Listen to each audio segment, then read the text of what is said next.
Welcome to American via Amman, a podcast and video essay series ran by me, Gabriela Hamburger Medailleu, an American student here studying Arabic and the Jordanian culture.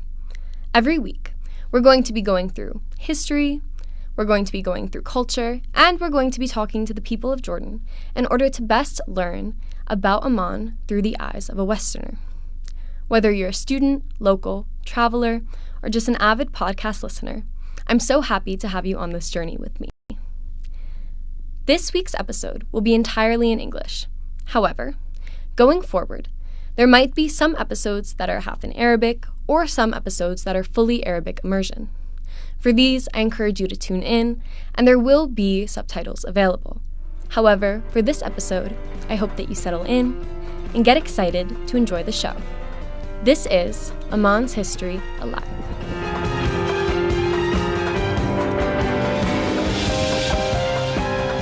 Amman is a city of layers.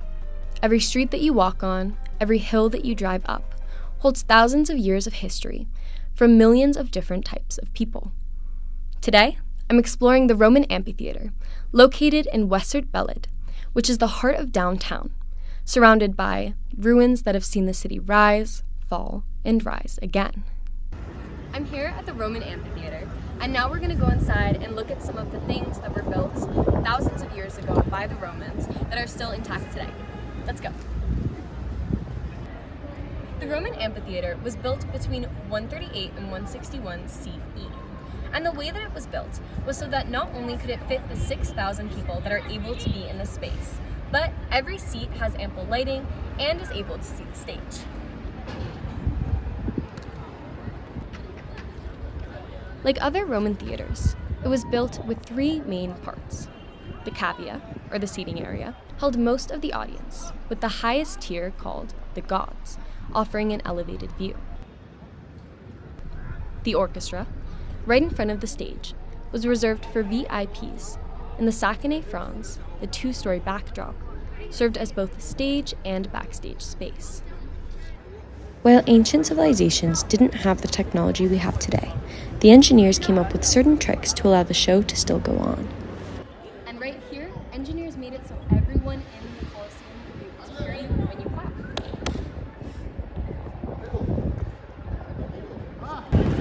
Another really cool thing that engineers put in here is if I talk into this wall, all the way over on that side, they'll be able to hear me.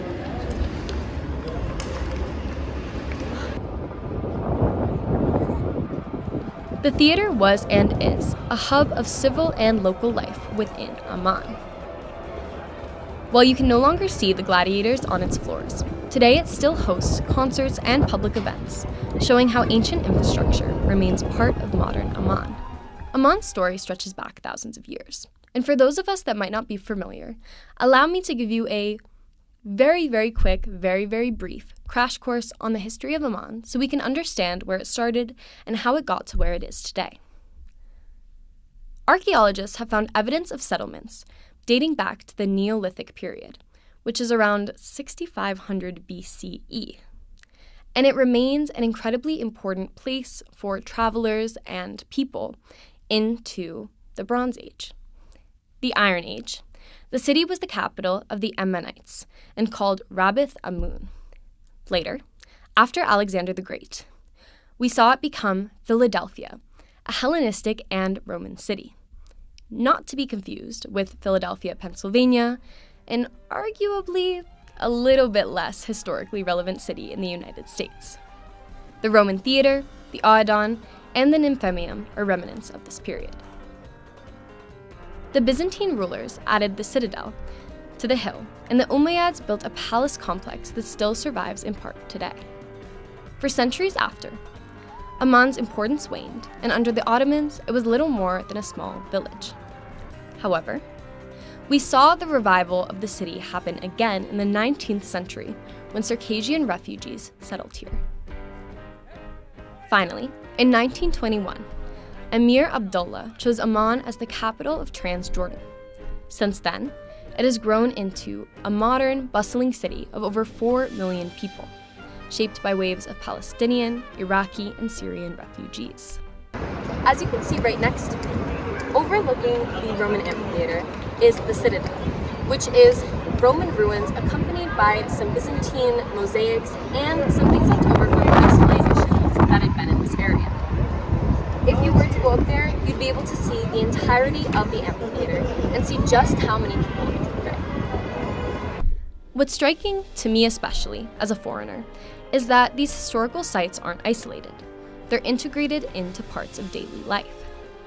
The Roman theater sits in the middle of a busy downtown area. It's crazy to think standing here that not only the Romans, but the Byzantines, the Ottomans, and countless other groups of people have been in this citadel and have not only made an impact on the city and the country, but enshrined their presence and culture into the very backbone of Amman. Amman is not a memorial for historical relics. It's a living, breathing city that embraces its history and continues making it all around. For some context for my international and Jordanian listeners, American history was very often erased by colonial violence. Much of the history that we learn about in school and that we feel ourselves surrounded by dates back no longer than 250 to 300 years. That makes this impression of Amman, this impression of the Roman Amphitheater, standing in a place that has been seen by countless different people, that has been shaped by different cultures, religions, empires, and that has been walked on by people who have lived from all walks of life. Incredibly unique and different. Thank you for tuning in to this week's episode of American Fee Amman. I'm Gabriela Hamburger Medailleu, and this was Amman's History. See you next week.